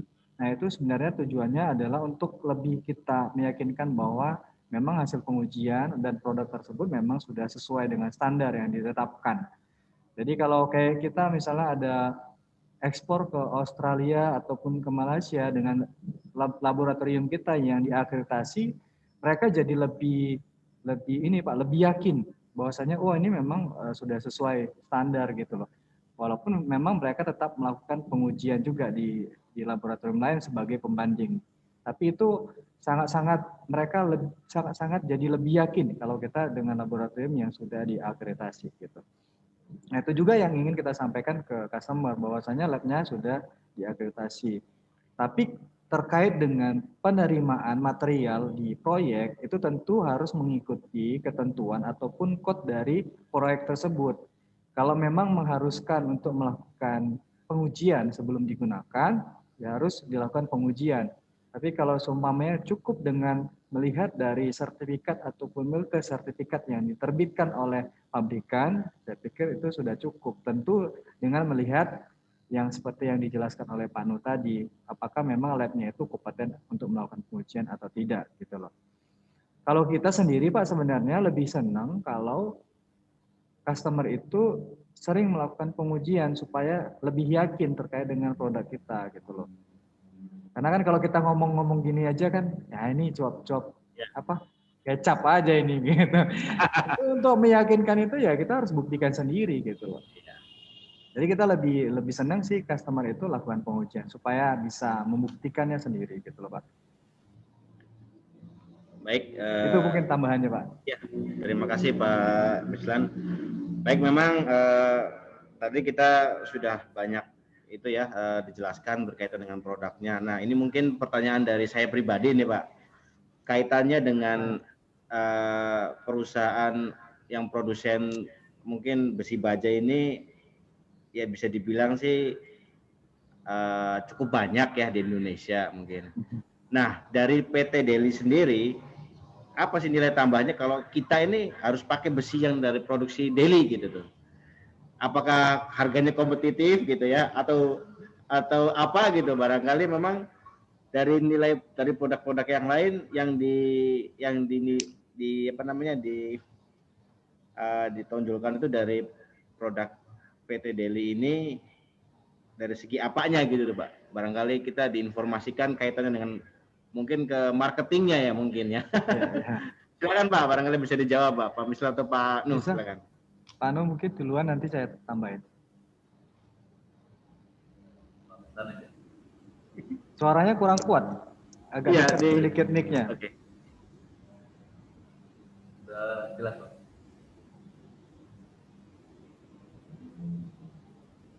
Begini Pak, kalau seperti dijelaskan Pak Mislan tadi ya sebelumnya, kalau kenapa pakai besi Deli? Jadi kalau kita sih patok ke arah sistem manajemen mutu kita manajemen mutu kita mulai dari bahan baku kita pakai billet dengan kualitas internasional yang otomatis itu barang jadi stabil ya, karena menggunakan bahan bakunya itu billetnya itu yang dari blast furnace yang dia totally mutunya itu konsisten di setiap batangnya. Selanjutnya kalau kita pakai pemanasannya menggunakan radium furnace yang teknologinya dari Europe, proses kita juga menggunakan dan itu otomatis pemanasannya itu stabil dan itu akan berpengaruh terhadap barang jadi, karena kan proses itu terpengaruh ya untuk dari treatment itu terhadap hasil barang jadi. Kalau pemanasan stabil otomatis stabil, juga stabil dan kualitasnya ketika dipergunakan tidak ada titik lemah tertentu karena dia akan sebarannya lebih merata ya mungkin pembagian kekuatannya nanti. Selanjutnya, kita kan juga seperti tadi saya sampaikan, kita sudah menerapkan ISO 9001 untuk sistem manajemen mutu kita. Otomatis semua proses dan sistemnya terpantau dengan baik. Selanjutnya untuk lab kita lakukan pengujian di laboratorium yang terakreditasi oleh Komite Nasional, sehingga pengujian kita itu dapat diakui. Gitu. Selanjutnya kalau untuk cara marketingnya bisa ke Pak Kris kali ya. Kalau mungkin ada yang mau ditambahkan. Ya, saya tambahkan Pak ya. Ya, silakan. Jadi kalau tadi sudah dijelaskan oleh Pak Nuh. Jadi kalau kita bicara terkait dengan kualitas, tentu kita harus bicara juga terkait dengan sistem ya Pak ya. Jadi kalau sistemnya itu sudah berjalan dengan baik, tentu kita bicara kualitas juga itu berjalan dengan baik juga gitu. Dan sistem itu tentu diiringi dengan komitmen dari manajemen. Dan untuk saat ini PT Putra Baja Deli berkomitmen Pak untuk memproduksi 100% yang berkualitas, baik itu yang SNI maupun ekspor. Jadi kalau di pasaran tuh Pak ya, di pasaran itu maksudnya di masyarakat gitu ya. Itu pangsa pasar yang paling besar itu adalah besi banci. Yang tidak sesuai dengan SNI, walaupun ada embos SNI-nya gitu loh. Iya. Ya. Jadi customer itu, masyarakat itu sekarang yang penting ada logo SNI-nya, udahlah nggak apa-apa, harganya lebih murah. Oh SNI gitu ya, itu yang paling banyak. Padahal sebenarnya dari sisi dimensinya, misalnya embossnya 10 tapi aktualnya 8. Kemudian dari sisi kekuatannya yang lebih penting, ternyata tidak memenuhi kaidah misalnya 420 gitu. Itu kan sangat-sangat berbahaya. Nah di pasaran itu lebih kurang lebih banyak yang dibutuhkan yang seperti itu, yang masyarakat maunya yang seperti itu gitu. Tapi kalau mau ngikutin seperti itu ya nanti kita ya lebih kurang sama juga dengan yang lain gitu loh. Makanya kalau kita bisa memproduksi yang berkualitas, kenapa kita harus menurunkan kualitas kita? Gitu. Makanya kalau kita produksi SNI, pangsa pasarnya masih kurang ya kita ekspor lah. Ekspor tentu dengan kualitas yang lebih baik lagi kan. Dan terus terang dari sisi kita mau mendapatkan sertifikat Australia, Malaysia gitu, itu lebih ketat Pak dari sisi pada saat sertifikasinya gitu loh. Jadi mereka itu nggak sembarangan gitu. Jadi kita banyak sekali belajar dengan sertifikasi yang dari luar negeri itu. Kalau yang sekarang kondisinya lagi mahal bahan baku, terutama yang menggunakan blast furnace, itu kebanyakan pabrikan lain itu pakai yang injection tadi Pak, dari scrap. Sehingga supaya harganya tidak terlalu mahal. Gitu ya. Kalau kita untuk saat ini kita sih tidak tergiur, walaupun memang kita kalah harga. Ya, itu Pak marketingnya Pak Kris itu kesusahan dia jualnya gitu ya. Jadi ya sekarang kita tidak begitu, ya kita tetap mau jual yang SNI, tapi jangan sampai kemudian kita tergoda untuk melakukan yang tidak sesuai standar itu. Makanya kita tetap produksi, ya kita ekspor lah saat ini, lebih banyak ekspor, gitulah Pak kira-kira. Ya betul. Saya setuju sekali dengan penjelasan Pak Mislan. Berkaitan dengan yang di pasaran itu ya memang banyak sekali, kalau bisa dikatakan namanya besi banci ya. Jadi memang di situ embossnya ada SNI-nya, nggak taunya besi 8 pas diukur sekian menurut seperti itu. Kemudian juga memang yang digunakan ya orang-orang yang memang tidak istilahnya dalam artian yang bersama mengejar ekonomis dulu nih murahnya gitu. Memang penggunaannya juga ya istilahnya tidak dalam arti standarnya mereka dalam membangun gitu ya. Misalnya membangun rumah lantai 2, yang penting ini, yang penting itu gitulah istilahnya seperti itu. Jadi tapi kalau saya kira betul tadi ketika memang pangsa pasarnya itu tidak merubah komitmen bahwasannya sistem manajemen mutu tadi sudah kualitasnya sudah baik, pengen marketnya lebih banyak dikenal sehingga bisa menurunkan, saya kira betul tadi masih mending ekspor ya Pak, gitu ya Pak ya. Iya Pak. Setuju. Nah ekspor, jadi ini juga nilai tambahnya anak bangsa gitu ya istilahnya ya. Iya betul. Bahwasanya dalam negeri ini mampu bersaing di internasional gitulah seperti itu. Saya setuju sekali, memang akreditasi tiap negara itu berbeda-beda ya. Ya mungkin PT Deli ini sudah memiliki lah pengalaman-pengalaman untuk bisa ekspor ke Australia gitu ya, mungkin ke Malaysia, mungkin ke beberapa negara yang bisa masuk gitu produk tanah air gitu ya ke sana. Baik, saya kira ada pertanyaan satu lagi nih Pak dari Pak Muhammad Padli.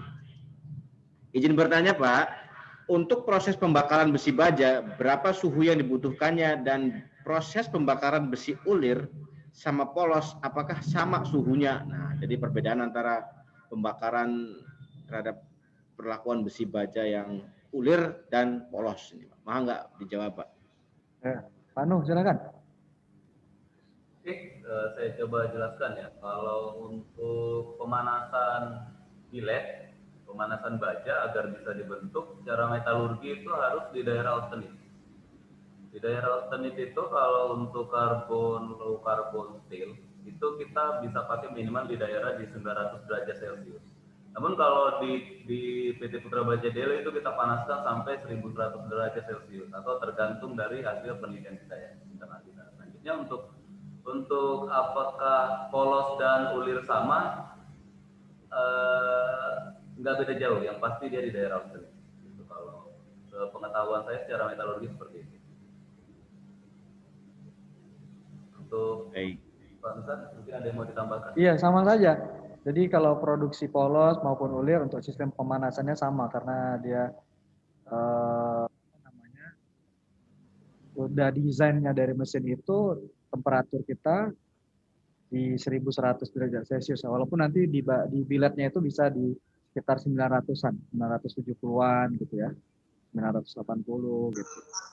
Tapi ya lebih kurang sama antara polos sama ulir. Iya.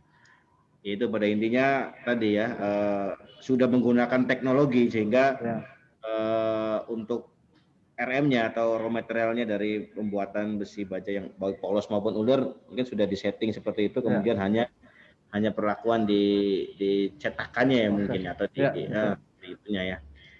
Baik, ada satu pertanyaan nih Pak. Enggak, yang pertama adalah bagaimana nih cara mengetahui di pasaran nih, ini yang tadi saya sampaikan juga kaitan dengan besi banci atau besi yang asli nih. Apakah hanya dengan diukur saja atau memang dari harganya atau seperti apa nih di situ? Jadi pertanyaannya bagaimana membedakan jenis besi banci dengan yang asli tanpa uji lab katanya. Mangga bisa dijawab barangkali. Iya, jadi memang agak susah ya kalau untuk sekarang ini agak susah untuk melihat apakah besi tersebut besi SNI atau si banci. Tapi yang jelas kita harus tahu dulu bahwasannya kalau misalnya yang kita beli itu mereknya apa, gitu loh. Tentu yang kita beli itu merek-merek yang terkenal gitu ya. Kalau misalnya handphone kan yang udah bagus kita udah tahu tuh gitu loh. Jadi kalau ada mereknya XYZ. Waktu kita searching di internet merek XYZ baja itu siapa yang memproduksi, nggak muncul. Wah pasti itu nggak sesuai gitu ya. Udah nggak jelas itu, udah pasti banci tuh gitu loh.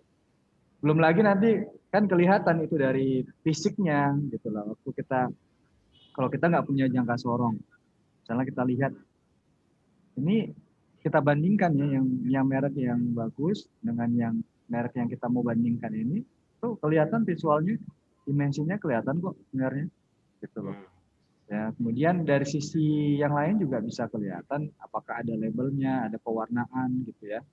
Dari sisi siripnya juga, misalnya yang besi ulir, kadang kalau yang besi baja itu kalau siripnya itu kayak dia setengah hati gitu mau kasih sirip. Ini sirip atau apa gitu ya. Jadi waktu kita raba ini kayak bukan besi sirip ya, orang nggak kelihatan besi siripnya gitu. Jadi siripnya itu harus tebal gitu loh ya. Tentu yang mengikuti kayak ada SNI. Kadang ada orang besi ulir itu senangnya yang agak gemukan gitu. Agak gemuk kelihatan agak besar. Padahal sebenarnya siripnya tipis sekali.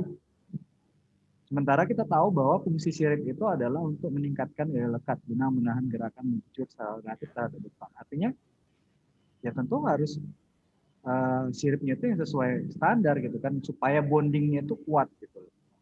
Jadi bukan kelihatannya saja gemuk, padahal sebenarnya waktu diuji nggak masuk standar ya, itu nggak ada gunanya gitu kan. Kemudian yang paling benar sekali itu ya harus dilakukan uji tarik gitu loh. Tapi secara visual kita sebenarnya bisa lihat. Tapi yang untuk lebih meyakinkan lagi itu tentu harus dilakukan uji tarik. Karena nanti pengujian uji tarik itu kan menggunakan diameter nominal. Ya, misalnya embosnya diameter 10. Waktu diuji ternyata diameter 8. Gitu ya, diameter 8. Kan waktu uji tarik harus tetap menggunakan diameter 10. Itu nilai yield-nya itu langsung anjlok. Makanya nggak kelihatan nggak standarnya. Jangan kita melakukan ujinya pakai diameter aktual. Wah itu ya seneng lah yang pabriknya yang buat gitu kan. Udah dia tulis 10, kemudian waktu kita uji pakai diameter 8 ya, dia senyum-senyum lah. Ya pasti lulus ya misalnya, walaupun belum tentu juga. Tapi dia sangat-sangat menguntungkan sama dia kan, karena faktor pembaginya itu diameter aktual. Harus faktor pembagi diameter nominal sesuai dengan ketentuan di SNI-nya tadi. Ya. Mungkin itu Pak. Oke, baik. Ya, saya kira ini jam 11.40 ya waktu di Cirebon. Mungkin sama ya. Sama, Karena tadi pertanyaan-pertanyaan juga sudah dilontarkan oleh beberapa rekan-rekan yang peserta Zoom meeting ini. Mungkin sesi sebelum ditutup yaitu ada sesi tanya jawab nih dari narasumber nih yang akan disampaikan untuk rekan-rekan yang bisa menjawab. Mungkin nanti ada hadiah yang dari sponsor ya. bukan besi hadiahnya ya, bukan besi baja ya. Susah Ya ngirimnya. mau hadiahnya satu kubik Pak gitu. Tapi sekian ton gitu ya, enggak ya. Hadiahnya pokoknya menarik lah ya. Untuk rekan-rekan bisa menjawab pertanyaannya nanti dari narasumber. Harap segera disimak pertanyaannya, kemudian dijawab ya. Ini saya kira sudah siap semua ya rekan-rekan untuk menjawab pertanyaannya. Silakan Pak narasumber untuk memberikan pertanyaannya kepada rekan-rekan Zoom. Silakan Pak. Baik, jadi kita ada 3 pertanyaan. Jadi masing-masing pertanyaan nanti siapa yang bisa menjawab silahkan buka aja, langsung hidupkan mic-nya. Nanti kita persilahkan. Kalau benar nanti ada voucher pulsa 25.000, nggak banyak. 25.000, tapi kan nanti kalau lihat dosennya yang ini anak saya ini bisa menjawab, itu nanti nilainya bisa lebih baik kan. Oh, itu betul Pak. Ya gitu ya. Baik, dari saya pertanyaan pertama yang gampang. Apa nama alat yang digunakan untuk melakukan uji tarik? Ya, silakan yang bisa jawab. Untuk melakukan uji tarik. Silakan yang bisa jawab, langsung mikrofonnya diaktifkan. Ayo. Tadi sudah disebutkan berkali-kali itu. Kalau menyimak ya, silakan rekan-rekan yang bisa menjawab cukup dibuka mikrofonnya. Nggak apa-apa, apa namanya, jangan malu-malu ya. Silakan. Ada bisa. Yang bisa menjawab.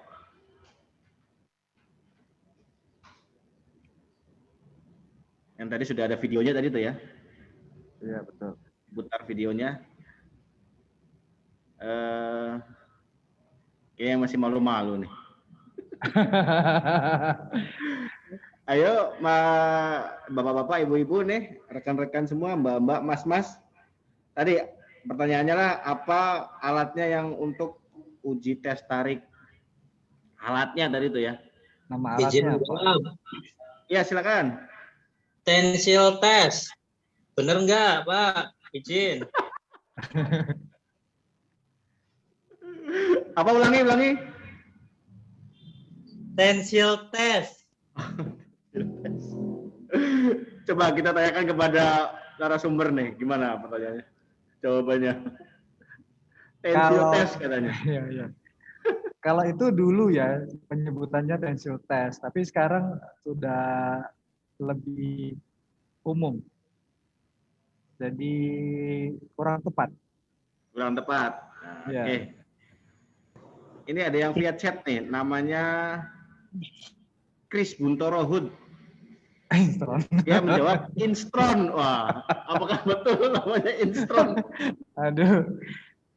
Nama alat yang digunakan untuk nama alatnya ya, namanya apa? Kemudian ada lagi Rizky Aldipa UTM. Ya, apa itu kepanjangan UTM itu? Universal Testing Machine. Oh ya, betul. Tapi yang paling pas itu ya si Alfianudin. Ya. Coba Alfianudin bisa dibuka mikrofonnya dan itunya Mas Alfian. Ya, Pak. Nah.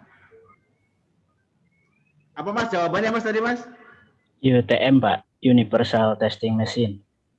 Ya, betul. Testing Machine. Bagaimana Pak Mislan kaitan dengan jawaban tadi? Benar ya, Alfianudin. Yang si Rizky benar juga, tapi nggak spesifik dijelaskan. Jadi yang kita anggap benar, yang paling benar itu adalah si Alfianudin ya. Iya, Alfianudin. Oke, pertanyaan kedua, Pak Nu silakan. Ada. Kasih pertanyaan. Hidupkan dulu mic-nya. Unmute dulu, Pak Nu. Baik, silakan. Ya. Tadi unit dipanaskan sampai temperatur berapa itu? Kurang jelas. Bisa diulang Pak Nur? Inlet dipanaskan di furnace sampai temperatur berapa? Oh, jadi suhu dipanaskan untuk membuat besi baja itu di temperatur berapa gitu ya? Iya, betul. Nah, tadi sudah disampaikan tuh, baik itu yang ulir maupun yang polos tuh pertanyaan tadi. Nah, ini ada nih dari chat. Silakan dibuka aja mikrofonnya. Siapa dulu nih? Soalnya banyak chatnya sama nih. So, dibuka mikrofonnya jawab. Agung Suci. Ayo, Pak Agung Suci, silakan Pak Agung. Halo? Ya, Pak Agung, silakan jawab. Berapa suhu derajatnya untuk membuat besi baik polos maupun ulir? Kalau untuk di PT Pak Deli, PT Deli tadi menyebutkan itu sampai ke 1.100 ya Pak ya. Oke. Ya. Benar kan Pak Nuh? Bagaimana jawabannya Pak Nuh? Silakan. Benar Pak, benar. Oh betul, siap. Oke.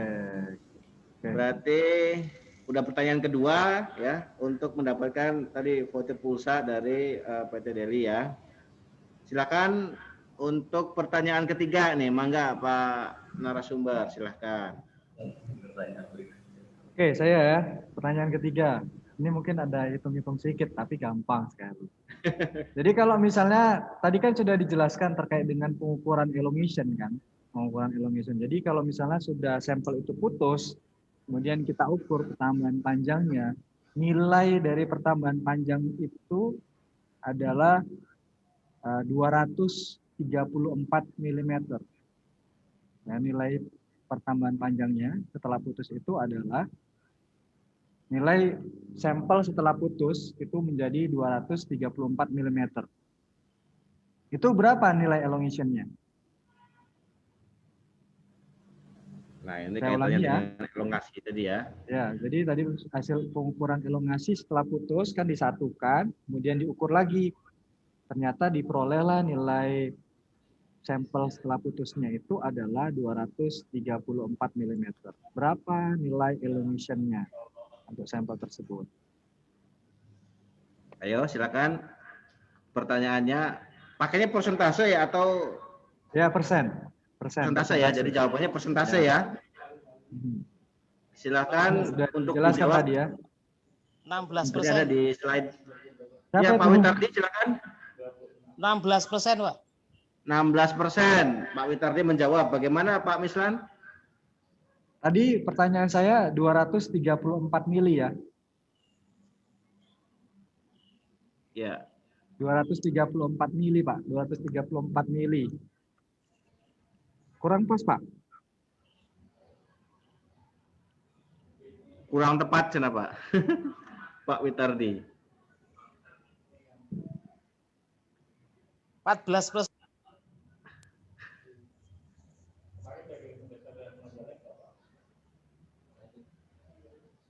Kurang juga, Pak.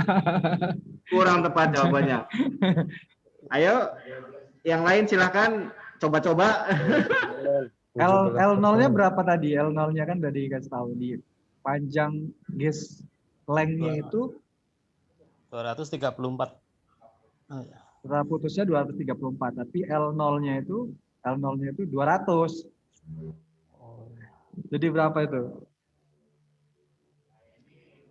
Dari 100%. Ah, iya itu siapa tuh? 17, Pak, 17%. Ah, siapa itu? Siapa itu yang jawab? 17. Suaranya yang tadi 17. Saya, Pak. Siapa namanya? Rizky Al-Ghifari. Iya, betul. Rizky. 17% ya? Ya. Ya, Pak. Oke, baik. Jadi tadi 3 pertanyaan sudah dijawab. Yang pertama, selamat atas Mas Alfianuddin ya, yang berkaitan dengan jawaban yang sudah disampaikan oleh narasumber. Kemudian Mas Agung Suci, kemudian Mas Rizky. Nah, wah, saya nggak ada perempuannya nih. Tapi memang biasa nih kalau di orang-orang teknik tuh sedikit ya perempuannya. Tapi ini tidak menyurutkan mahasiswa-mahasiswa teknik ya, bahwasanya mereka istilahnya apa namanya menuntut ilmunya nggak ke arah ke sana gitu ya. Mungkin itu baik, Pak memang, Adam. Kemudian saya ingin infokan terkait dengan tadi yang bilang Ya. sama Pak Nono terkait dengan kerjasama itu nanti bisa tindak lanjutnya ke Pak Kris. Ya, jadi prinsipnya kita sangat welcome ya kepada perguruan tinggi untuk kita melakukan kerjasama. Gitu. Baik. Jadi nanti bisa langsung ke Pak Kris. Pak Kris nanti akan koordinasi. Baik. Kemudian ini ada link untuk daftar hadir ya, silakan diisi.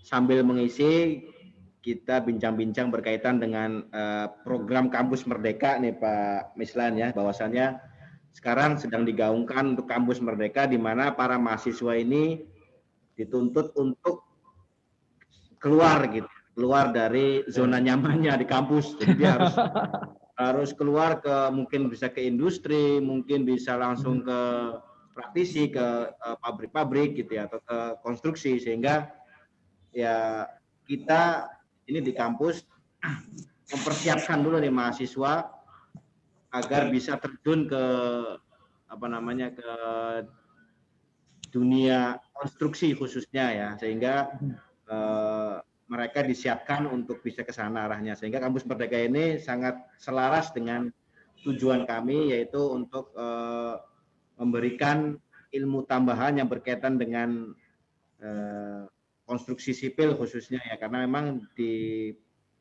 itu juga di di kurikulumnya kami juga ada kerja proyek juga yang memang di situ menggambarkan berkaitan dengan bagaimana pekerjaan sebuah proyek atau konstruksi yang dipantau, yang diamati, kemudian dibuatkan reportnya, laporannya, sehingga mereka bisa memahami yang berkaitan dengan apa saja yang dilakukan dan dikerjakan pada proyek tersebut.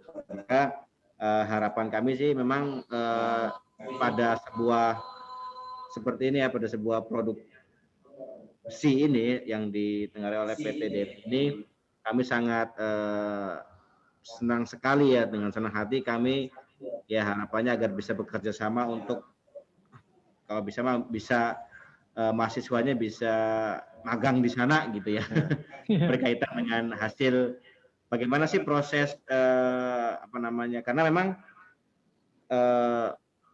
jadi image-nya ya, bahwa dunia teknik sipil itu tidak melulu di proyek saja ya, di konstruksi saja, tapi di industri yang berkaitan dengan elemen-elemen yang membangun untuk istilahnya untuk besinya, untuk betonnya, itu juga bagian dari teknik sipil gitu. Karena memang teknik sipil itu tersebar ya.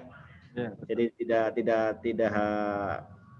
fokus ke konstruksi saja ya, tapi ke bahan baku atau ke material-material yang berkaitan dengan penunjang konstruksi sipil juga saya kira menjadi pilihan ya. Nah, makanya harapannya sih nanti mahasiswa kami di Sekolah Tinggi Teknologi Cirebon ini bisa turut serta agar ya istilahnya bisa ikut belajar di suatu ilmu yang memang di industri besi itu tadi ya, industri baja, bagaimana prosesnya, kemudian ujinya, sehingga nanti mahasiswa tersebut bisa memiliki ilmu yang dia kuasai untuk menjadi nilai tambah ya dari apa yang dipelajari di kampus. Mungkin sedikit saya coba beri kesempatan untuk Kaprodi STTC nih, Bapak Nono, yang sudah siap untuk menyampaikan yang berkaitan dengan kampus STTC, sambil menunggu mengisi daftar presensi, dan setelah itu kita akan ada sesi pemotoan ya, foto bersama. Mangga silakan Pak Nono sebagai Kaprodi Teknik Sipil Sekolah Tinggi Teknologi Cirebon. Waktu dan tempat kami silakan. Terima kasih Pak Adam. Terima kasih Pak Mislan dan Pak Muhammad Nur atas pemaparannya yang luar biasa, bermanfaat sekali buat kami ya, terutama mahasiswa-mahasiswa kami. Semoga mahasiswa-mahasiswa tadi yang ikut webinar benar ikutnya, artinya mereka menyimak. Dan salam hangat buat Pak Kris Bintoro, Pak. Pak Kris. Saya lupa ingat Pak Kristi, tapi insya Allah kenal. Ya, itu tadi yang sudah saya sampaikan live juga di awal bahwa kaitannya dengan kampus Merdeka Belajar, kampus Merdeka Belajar. Jadi terhadap institusi perguruan tinggi itu diberikan kesempatan untuk melakukan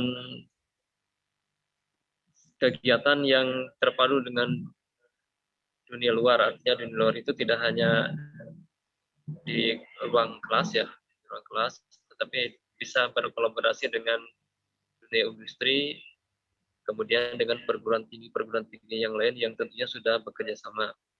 Nah, pemerintah dalam hal ini dengan kampus Merdeka Belajar Merdeka ini mengalokasikan sekitar 60 SKS. Sekitar 60 SKS atau sekitar 3 semester. Sekitar 3 semester yang bisa dimanfaatkan oleh mahasiswa, ya baik itu dalam bentuk pertukaran pelajar maupun dalam bentuk magang kerja. Ya, pertukaran pelajar tentunya nanti dengan pihak perguruan tinggi yang lain yang sudah bekerja sama, dan magang kerja itu bisa dilakukan dengan perusahaan-perusahaan yang tentunya sudah bermitra dengan kita. Ya, mudah-mudahan nanti pihak Putra Baja Daily juga menjadi mitra kita untuk melakukan kampus Merdeka, Pak, gitu. Dan dalam kampus Merdeka itu tentunya nanti ada beberapa poin yang menjadi ciri khasnya, yaitu antara mitra ya, dalam hal ini pihak perusahaan dengan institusi akan melakukan kegiatan dari industri, mungkin memberikan stimulasi berbentuk kegiatan yang nantinya akan diikuti oleh mahasiswa-mahasiswa. Dan mahasiswa-mahasiswa di sini tentunya tidak sembarangan mahasiswa, artinya mereka yang sudah terpilih untuk melakukan kegiatan kampus Merdeka di perusahaan tersebut, gitu Pak. Dan tematiknya, tentunya tematiknya sesuai dengan mata kuliahnya. Misalkan PT Putra Baja Daily bergerak di dunia material baja, dan di kampus mungkin nanti ada beberapa mata kuliah yang ada relevansinya dengan kegiatan operasional di Putra Baja Daily. Misalkan untuk mata kuliah bahan konstruksi ya, kemudian mata kuliah struktur baja, struktur beton bertulang ataupun jembatan. Nah, itu nanti bisa berkolaborasi dan memanfaatkan kegiatan ruang yang diberikan oleh PT Putra Baja Daily dalam rangka kampus Merdeka, gitu Pak. Itu sekitar kampus Merdeka. Jadi kampus Merdeka itu ada 2 jenis. Pertama pertukaran pelajar, yang kedua magang kerja. Jadi magang kerja dalam hal ini bisa dilakukan di dunia industri, baik itu industri manufaktur maupun industri konstruksi yang ada di lapangan. Seperti itu Pak. Dimohon mungkin nanti saya mohon kesempatannya, mohon izinnya untuk melakukan ke depan berbagi pengetahuan, berbagi ilmu dengan bapak-bapak sekalian yang ada di Putra Baja Daily. Ya, mungkin seperti itu Pak. Dan untuk webinar sekarang saya haturkan terima kasih yang sebesar-besarnya ini buat Putra Baja Daily. Mudah-mudahan ke depan ada kelanjutannya Pak, ada kelanjutannya. Terima kasih Pak Adam, mungkin itu yang bisa saya sampaikan. Baik, terima kasih Pak Nono selaku Ketua Prodi Sipil di Sekolah Tinggi Teknologi Cirebon.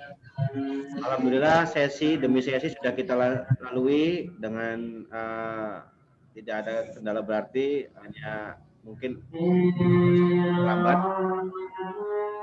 Baik, untuk sesi sekarang kita foto bersama ya. Mohon dibuka untuk kameranya, silakan dibuka. Kita ada foto bersama.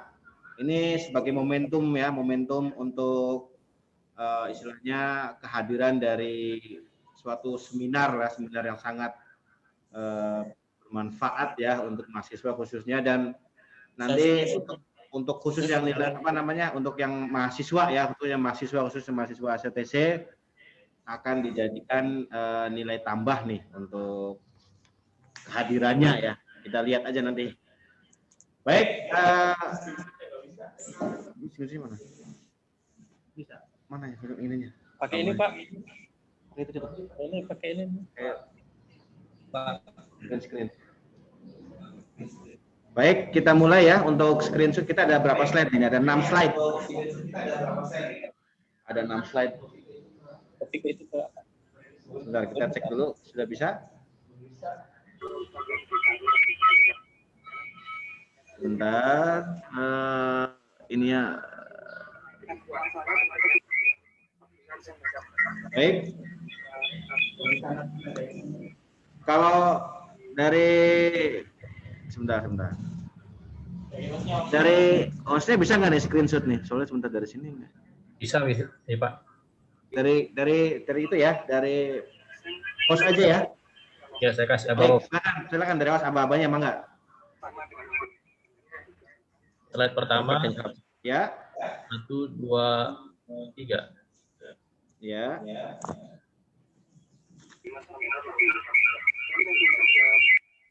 Slide yang kedua. 1, 2, 3.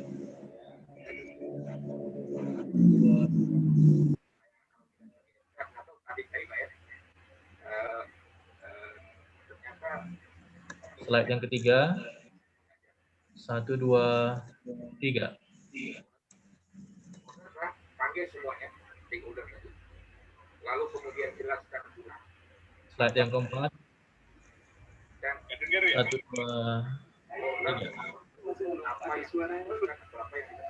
Halo.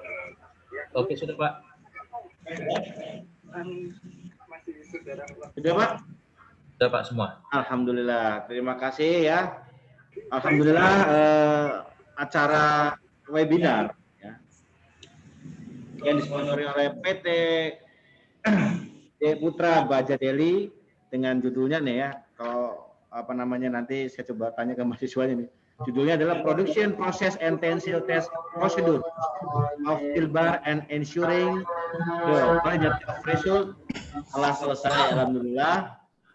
Semoga acara ini dapat berlanjut ya, mudah-mudahan kita bisa bertemu di lain waktu. Kemudian rekan-rekan yang menyimak dan mengikuti webinarnya mendapatkan ilmu yang bermanfaat, dan kami berikan aplaus untuk kedua narasumber kita, silakan, yang telah memberikan informasi dan ilmunya kepada kita semua.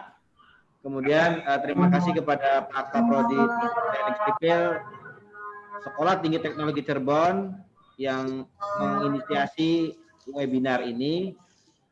Kemudian terima kasih kembali untuk Putra Baja Deli dan semuanya. Mungkin kita akhiri dengan pertemuan webinar ini dengan doa kafaratul majelis. Subhanakallah wa bihamdika asyhadu an la ilaha anta wa astaghfiruka wa atubu ilaik. Billahi taufiq wal hidayah. Wassalamualaikum warahmatullahi wabarakatuh. Waalaikumsalam warahmatullahi wabarakatuh. Bos dari Pak Nono. Terima kasih semuanya. Terima kasih. Sama-sama, Bang.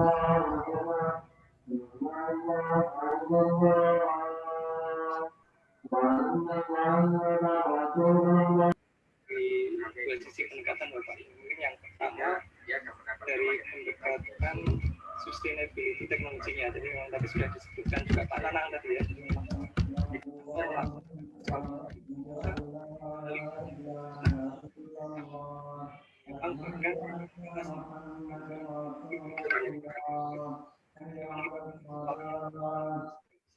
Nggak bisa dapat kresek kalau memang sudah dibatasi.